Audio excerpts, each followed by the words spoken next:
Hey, we're back. Welcome to another episode of Light It Up Live, igniting minds and elevating faith. I'm your host, I'm John, but I don't do this alone because I got my boy Josh with me. Hey, what's happening, John? How you doing, boss? Oh, man, I'm super good, super blessed. Yes, sir. Another beautiful day above ground, my friend. Is always a good day. Yes. Before we get going a little too far, man, we always like to remind you guys on how we come up with the name Light It Up Live. And actually, our good buddy pulled it out the Bible, and it came from Genesis 1, 3, and 4. And God said, "Let there be light," and there was light. God saw that the light was good, and he separated the light from the darkness. That's what we try to do here on Light It Up Live. We try to bring a little bit of light into a dark world, one episode at a time. One episode at a time. It's episode 33, brother. Episode 33. Episode 33.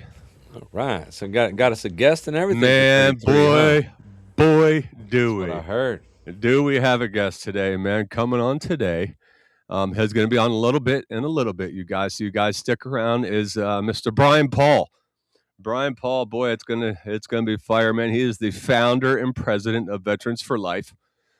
He's the fire chief in Oklahoma, and he was in the Army National Guard. He actually got sent to the Oklahoma City bombing, dude. And he's got a story, man. He's overcome addiction. And now he's out there reaching back to veterans that suffer from addiction and pulling them out the fire. And man, I can't wait to hear his story, man, of overcoming. Oh man, what a blessing we got sounds to like, have. Sounds like an awesome guest, man. Oh, dude, man, this is going to be good. I'm excited about this one, man. You excited? I'm excited, man. You know, what I mean? Oklahoma City bombing, that was a serious incident. Oh my God, man! You guys don't forget to we're on YouTube, man. Go over to YouTube for us and in the search bar, type in @Light It Up Live, all one word, and you find us there, man. Do us a favor, subscribe, like, follow, and it's absolutely free, Josh. That's free, brother. 100% free, man. Always will be. And also 100% free. What you drinking, brother? I'm drinking this coffee out of my Dayton, Ohio cup, but the problem is it said do not use in the dishwasher, so the Dayton, Ohio's gone. No, yeah, you got your W out. See, I drank that today. I was, saying doing stuff around the house. You know what I'm drinking? I'm drinking that W. Yeah, You guys check out W, man. If you go to W, it's w.gg. If you at the end of it, and the discount code, if you put @Light It Up Live, guess what, y'all? Josh, they're gonna get 10% off. Boy, we're hooking them up. 10%, man. That's what's up. 10%, man. Clean, smooth energy, no sugar added. They got a whole bunch of unique flavors, man. Now that's @Light It Up Live, right? In the discount code. Yep. Yes. @Light It Up. @Light It Up Live, all together, and you get a 10% discount, man. They got focus ingredients in it. They got coffee fruit extract plus vitamins and amino acids that your brain needs, brother. You guys go check it out. Check you out. Some W. W. I like W. It's good, but I can only drink it in the morning. You know what I mean? It's good energy, but at the end of the day, So you got us a spotlight today, brother? Man, I do got us a spotlight, man. Oh, so let's get to it, gonna be about PTSD. PTSD. That's the effects of it. It's time for Josh's spotlight. You know what time it is. It's time for Josh's spotlight.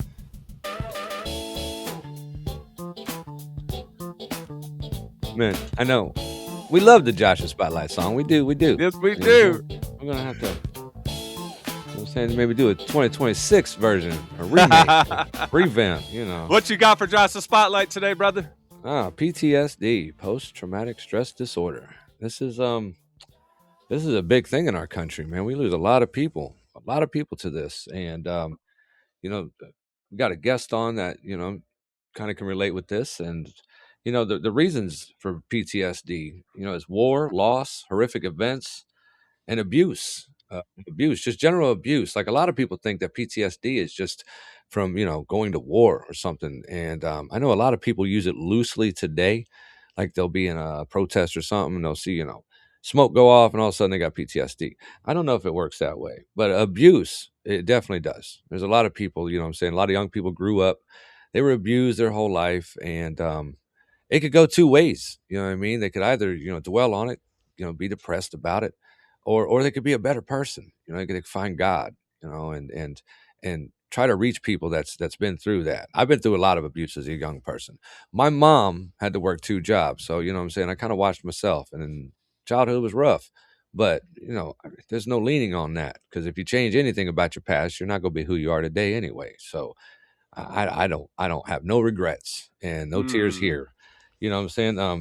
The symptoms of this is sadness, anger, depression. You know what I'm saying? Suicidal tendencies and things like that. And the the cures are friendship, therapy, God. Amen. God's a big contributor to these people getting better, and unfortunately, our vets take the biggest hit on these things. Amen. And because even the ones that didn't see war, they still went to boot camp. Some people think boot camp's some light thing.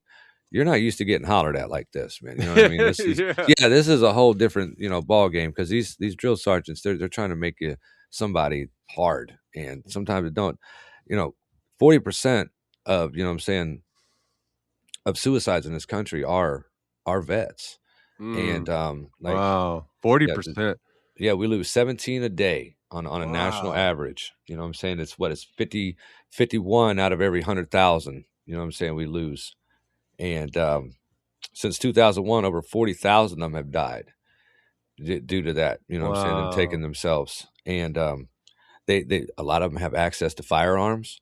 You know what I'm saying? This is something they never lost, you know what I mean? And that's the choice way to go for them. And it's being addressed. It's went down a lot according to recent study. According to 2024 till now, it's gone down quite a bit, but it's like 13 a day from 17. Still not great, but But that's my spotlight, man. PTSD. Man, If you know yeah. somebody that's been through some things, even if it's not military based or war based, you could tell people that lose their children at a young age, people that see horrific accidents, car accidents, people that almost died on the highway when things fly up into the window. You know what I'm saying, John. Certain Yeah, things absolutely, can, buddy. Yeah. yeah.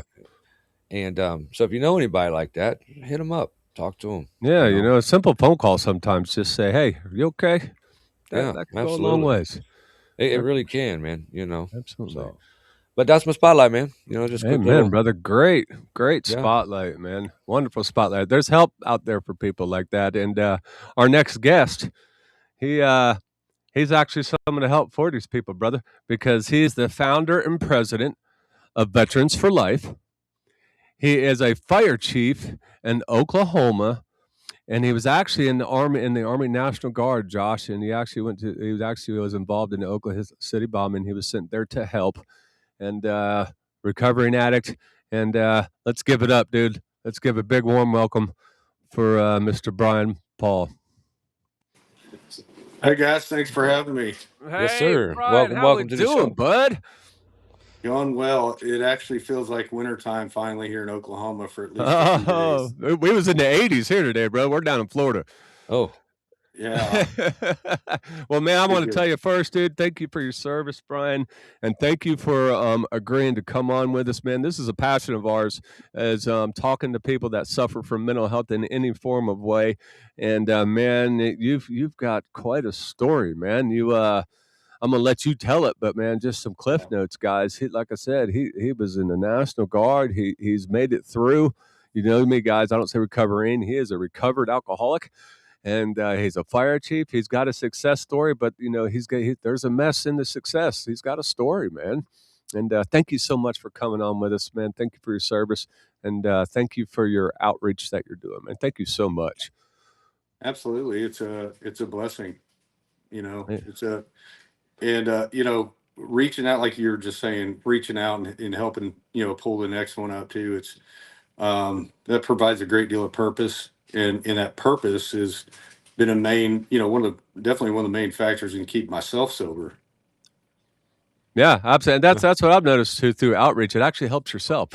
It kind of helps yourself stay grounded whenever you're part of an outreach like that, man. So I'd kind of like to get right into it, Mr. Paul, man. would you mind sharing us your story, man? Sharing us your testimony? Yeah, yeah. So I grew up in Mustang, Oklahoma, kind of outside town a little bit, riding three wheelers and getting thrown off horses and fishing and hunting and all the stuff, and played sports in high school, kind of your typical Mustang, Oklahoma kid, and went off, and my parents convinced me to actually go to college, and went, and that's when kind of my, like a lot of college kids, my partying days kind of started, unfolding there, and I was just barely athletic enough to make it on the basketball team there. We won a national championship. But as I tell people, I practiced a lot and had really good seats to the games. So then a friend of mine and I decided we wanted to join the military. We originally thought of the Marine Corps, and one of our uh, friends was a company commander in the local National Guard unit down the road, and so we ended up going to Fort Benning, Georgia, multiple times. Joined the infantry. Went to jump school. Jumped out of perfectly good airplanes 5 times. Um, and so Oklahoma City University is just right in the heart of Oklahoma City, and not more than probably 3 miles from downtown where the Murrah building sat.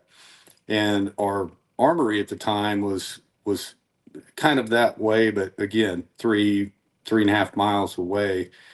And we had already, we were training up for combat, possibly in North Korea or somewhere like that. But none of us realized that our deployment was going to be 3 miles down the street.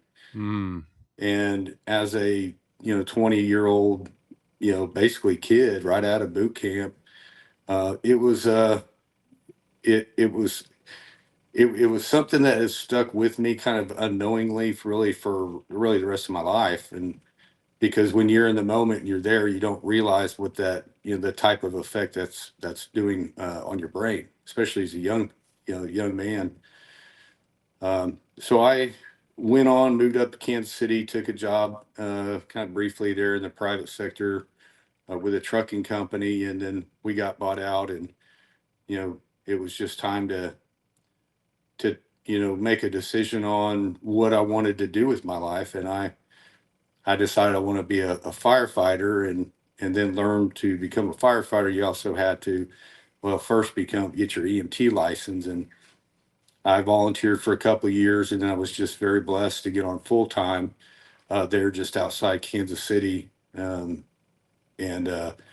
like all of us, heard it, seen it, smelled it, the car wrecks, the cardiac arrests, the fires, everything that's involved. And but what I didn't do was use use healthy coping mechanisms to kind of get through that time.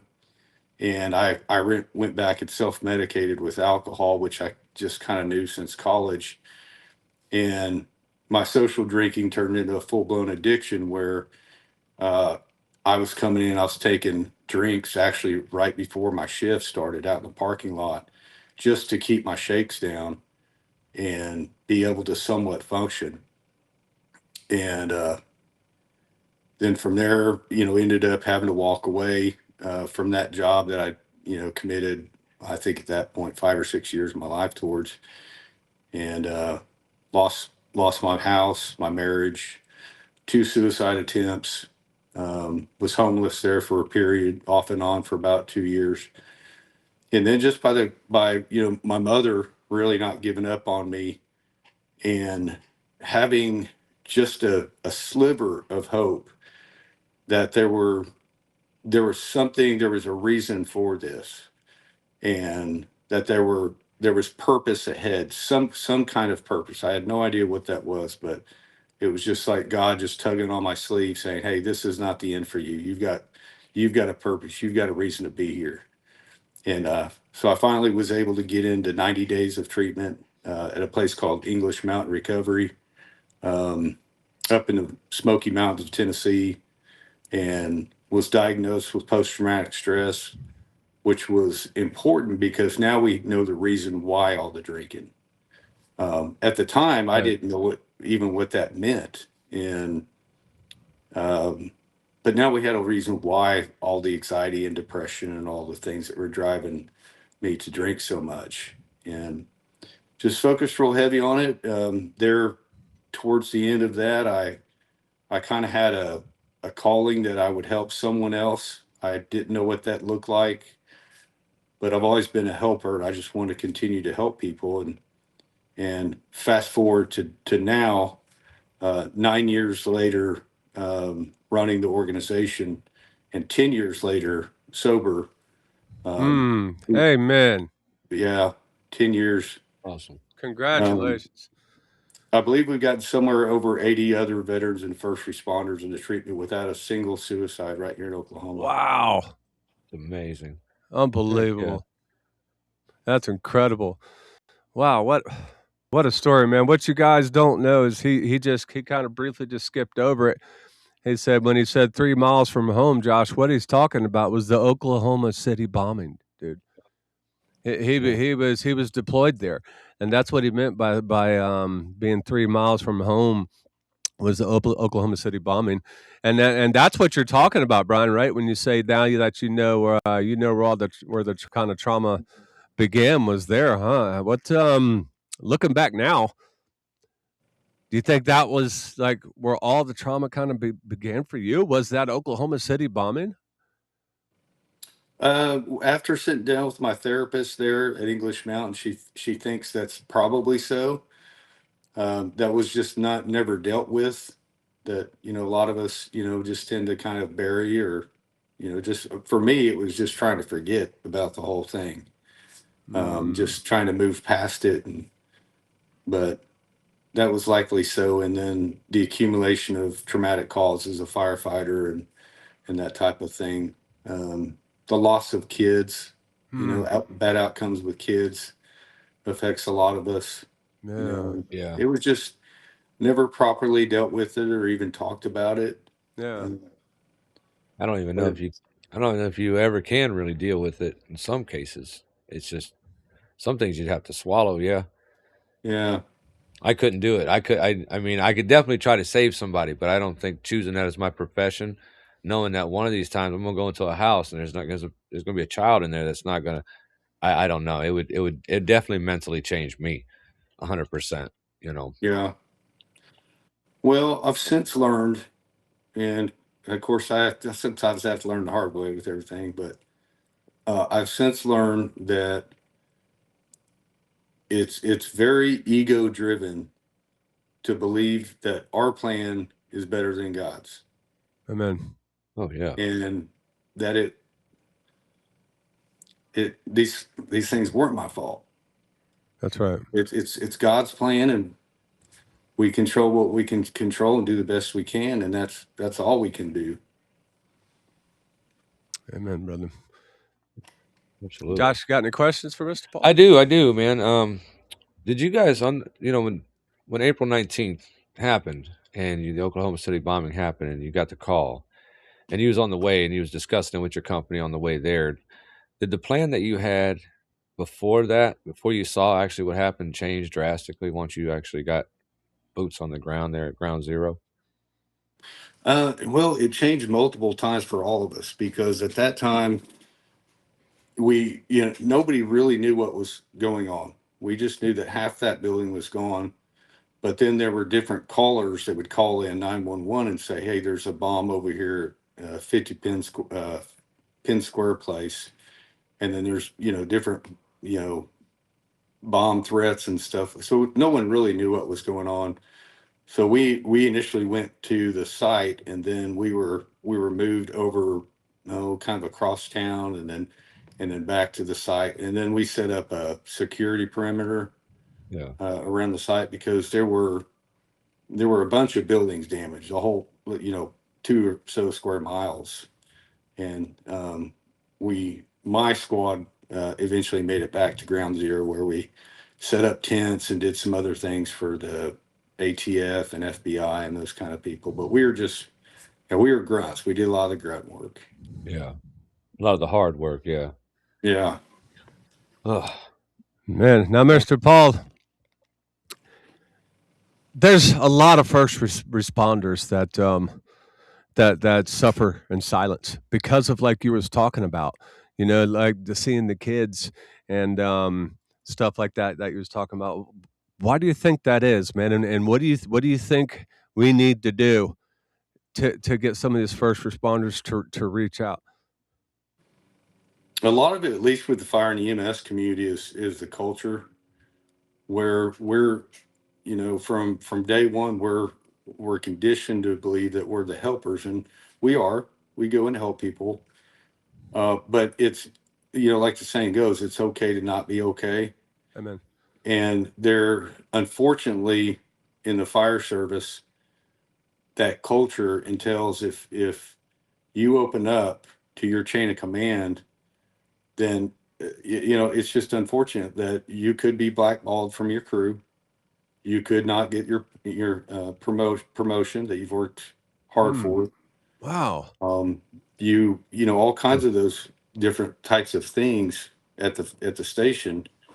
But what I tell people is that the correct pathway there is not to go see your chain of command, your captain or lieutenant, whoever that might be, but to go see your HR person, because your HR person is then locked in by HIPAA and they can't share this with the crew. Hmm. Go into the HR person's office and tell them, I need help. I'm struggling with anxiety or alcoholism or drugs or whatever that might be. That person is locked in by HIPAA and other federal laws where that remains. The only person that will know is someone that you tell yourself. Right. Now your company you was with that day, or do you still communicate with them? I do a couple of the guys. Yeah, I Yeah. went to one of the guys I served with at the time I went to high school with, and another guy that I actually joined, my fraternity brother I joined with, Khalid. He's now a colonel. He's in charge of the whole 45th Infantry. So Yeah. he went a little further than I did. Yeah. Yeah. Both of y'all went further than I did. Say that. Yeah, I raised a whole bunch of kids. Thank you, sir. Now you say there's a point in time, Brian, that you yourself actually went through homelessness, man. You dealt with depression, lost a home, marriage. It sounded like, and but you survived all that, man. What's some advice if somebody's listening right now to this show, or if they play this back and they listen to it and they say, "Man, that's a lot like me." What's some advice that you can give them, man? And that's coming from somebody that right now is a fire chief that went through all that trauma, went through all those attempts, seen what you've seen, been homeless. Now you're a fire chief, got a family, and you're a success story. Coming from somebody like you, what can you tell those people? Regardless of how you feel, where you're at in your life right now, as you're struggling, there is hope. And that I'm like everybody else in the world. I have a great story of success. Just if someone were to tell, if someone would have told me then what I know now, what my life would be like, I would think they were high on something. But what I want people to know is the person that's struggling, there are other chapters out there. Life is full of ups and downs. Do not give up and tell someone, tell your mom, tell your best friend, tell someone what's going on with you. It's Absolutely, it man. it, it Talking takes to somebody so big, yeah, it's and so I know big. how hard that is. I wasn't going to tell anyone, but tell someone what's going on with you. Yep. And to the person that is in the advocate role, someone that cares, that mother, father, brother, best friend, your role is to simply listen. Be a listening ear. You don't have to have that pressure on yourself to know the answers, because you probably won't. But what that person needs is someone that cares and that will listen. Amen, brother. Now, I've seen in your bio too that you actually helped lead over 80 veterans and first responders to treatment. Man, what does that mean to you personally, bud? What's that mean to you personally for that accomplishment? Well, it's looking back, I'm always forward thinking. I've always got the next goal ahead of me, but looking back and just trying to sit still, it's I kind of look back to that time I was homeless in my car, Mm, suicidal, and it's just like God told me that there was something else out there. And now I look back and go, that's what it was. oh, That's Yeah. amazing. oh, okay. Yeah. I didn't have any idea, you know, but there may be more. There's maybe that that I've estimate, how many Yeah. people I think we've gotten into treatment. There may be more, probably is. But what I want people to know is the tip of the spear, the tip of the spear, and that is removing shame, guilt, and embarrassment, and replacing it with hope, inspiration, and understanding. The tip of the spear. And then I you had was more almost questions there, positive. I Mr. was I Josh? was positive you was gonna say edge of the knife after that too. Tip of the spear, edge of the knife. Oh, good old Bill Paxton, bro. Tip of the spear, edge of the knife. It's good You got stuff, any man. questions there, Mr. Josh? Well, I mean, the only other one I got is what was the most memorable thing that in your life from this point up? Hmm. Like out of everything.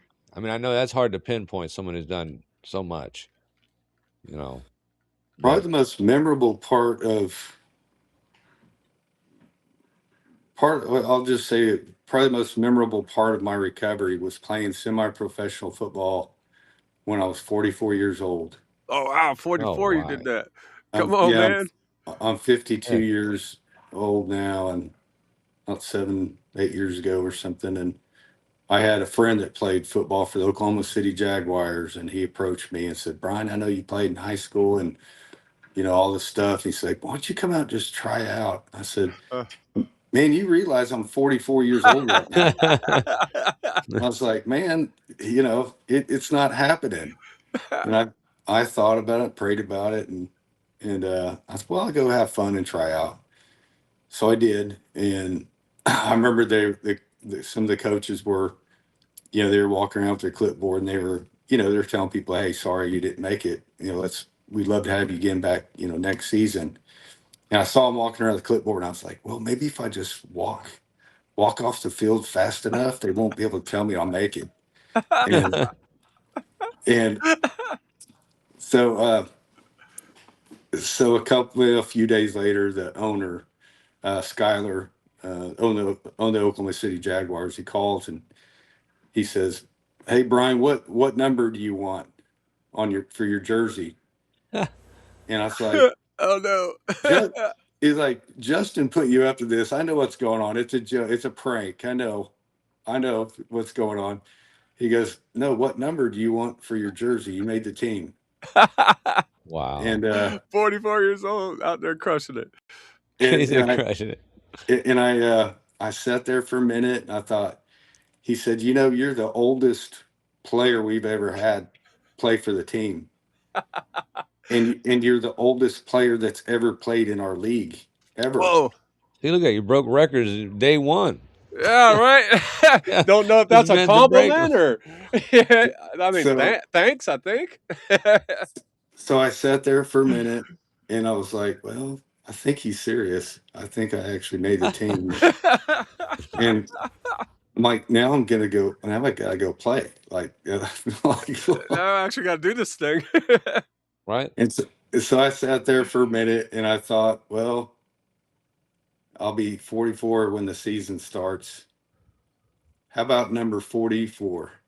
Right. Let's go. Come on, man. Yeah. That's pretty good. That's a good number. Yeah, And that there I was like going was. bowling, throwing the ball, turning your back, and closing your eyes, and you get a strike. You know, you're like, Yeah, okay. yeah. That's awesome. That's a good. What a great story, man. Again, thank you so much, buddy, for joining us, man. What a great story, man, from being in the National Guard to getting thrown 3 miles away at the Oklahoma City bombing to starting the program that you started to helping all these veterans, man.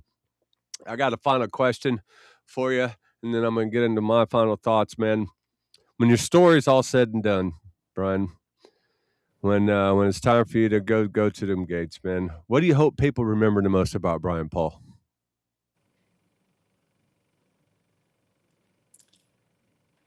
He just helped people. That's it. Amen.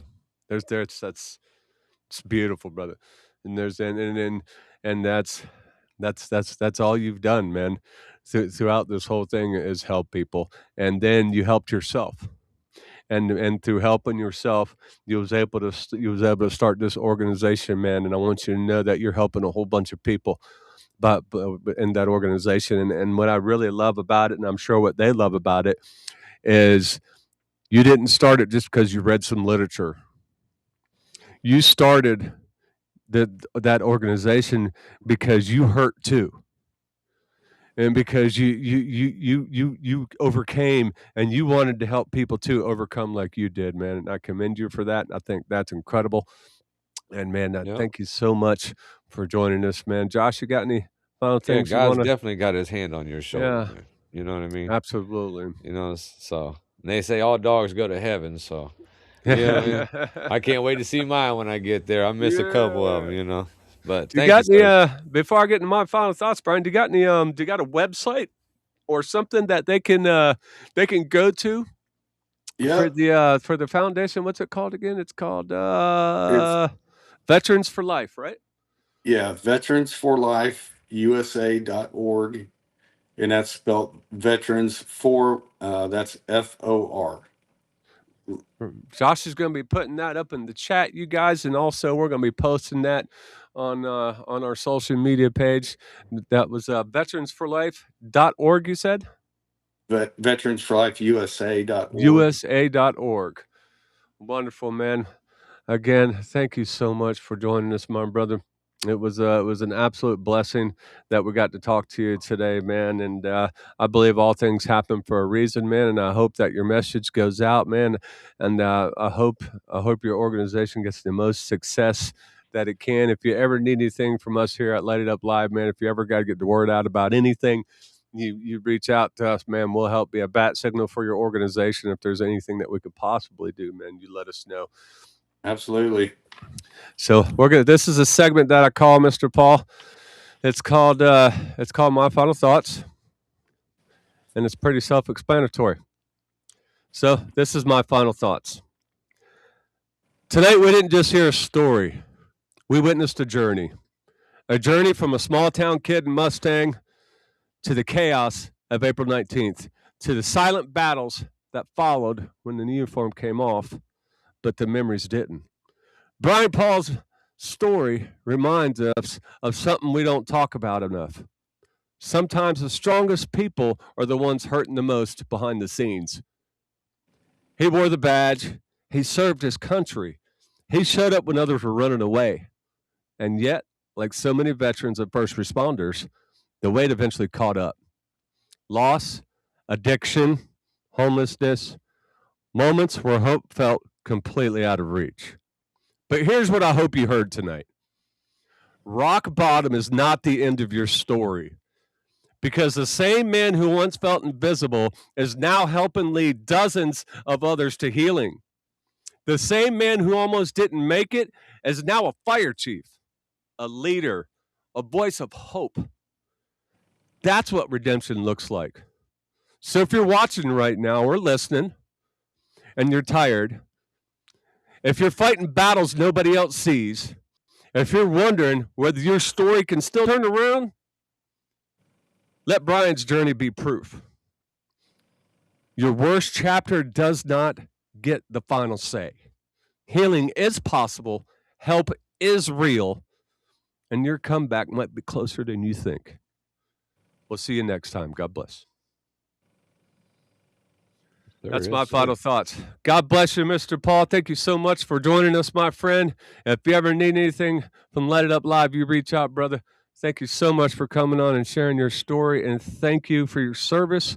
Thank you for being a firefighter, and thank you so much. Thank you guys for having me. Yes, God sir. bless you, man. Thank you. Wow, dude, huh? Yeah. Yeah.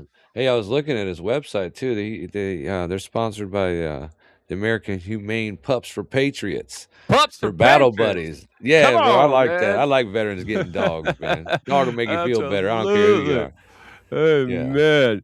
Brian, if you're still in the green room, you can hang out after the show. We can come in and talk to you if you want. Wow, what a story, huh, Josh? Yeah, that was a good guess, man. That's a good man right there. Yeah, You know what you I'm saying? darn right it was, man. All American right there. What a wonderful talk about. story, man. Heck yeah. That was awesome. Well, you guys, don't forget, we'll be back next weekend at 7:30 p.m. Eastern Time, right here on Facebook, Rumble, and YouTube. Thank you, sir. You're welcome. You know, I like my Rumble, man. We'll see you again next time, but remember, do me a favor and remember that your rope's longer than you think. God's rope, it has no end, and hold on tight. Heart to heart, See ya. let's lift our eyes. Welcome home to light it up alive. In a world that feels so dark, we carry hope, we spark a spark.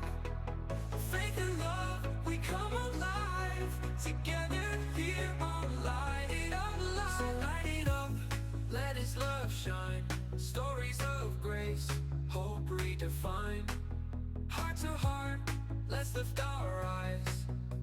Welcome home to Light It Up Live.